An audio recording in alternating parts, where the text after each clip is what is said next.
எல்லாருக்கும் வணக்கம். நேத்து வந்து சரியான மழை பெஞ்சதுங்க. அந்த மழையில வந்து பார்த்தீங்கன்னா, எங்க வீடு சுத்தி தண்ணி நின்றுச்சு.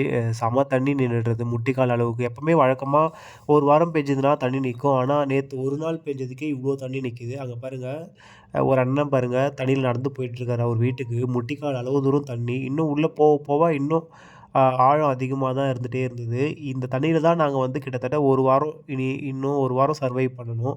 கடைக்கு போறது, ஸ்கூலுக்கு போறது, வேலைக்கு போறது எல்லாம் இந்த தண்ணீலயே தான் நடந்து நடந்து இந்த தண்ணி வந்து பார்த்தீங்கன்னா, ரொம்ப டார்க்கா ஆயிடும். அந்த நிலைமைக்கு வந்துரும். நகராட்சியிலருந்து வந்தும் மோட்டர் வச்சு தண்ணியெல்லாம் இறைச்சிட்டு தான் இருக்காங்க. அவங்களும் அவங்களால முடிஞ்ச உதவிகள செஞ்சுட்டு தான் இருக்காங்க. இருந்தாலும் எவ்வளோ தண்ணி போகுது பாருங்களேன். ஆக்சுவலி ஏன் இவங்க இவ்வளோ தண்ணி வருதுன்னு பார்த்தீங்கன்னா, நாங்க இருக்க ஏரியா வந்து ரொம்ப டவுனான ஏரியா தான்.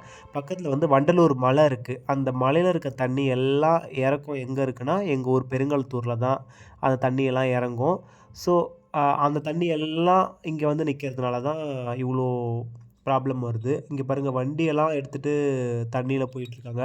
தயவுசெய்து மழை காலத்தில வண்டியில, பைக்ல போறதெல்லாம் தவிர்த்துட்டு இருங்க.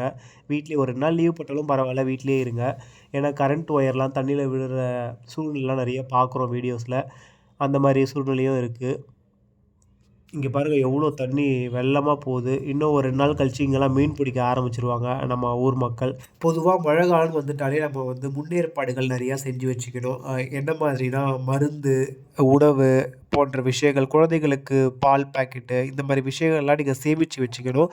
ஏன்னா கிட்டத்தட்ட வெளில போய்லாம் நம்ம வாங்க முடியாது. இந்த ரோடு பாருங்க, மெயின் ரோடு பக்கத்திலேயே இவ்ளோ பெரிய பள்ளம் இருக்கு. யாருனா வண்டி எடுத்துட்டு வந்து இந்த பள்ளத்தில விட்டா என்ன ஆகுறது? யோசிங்க.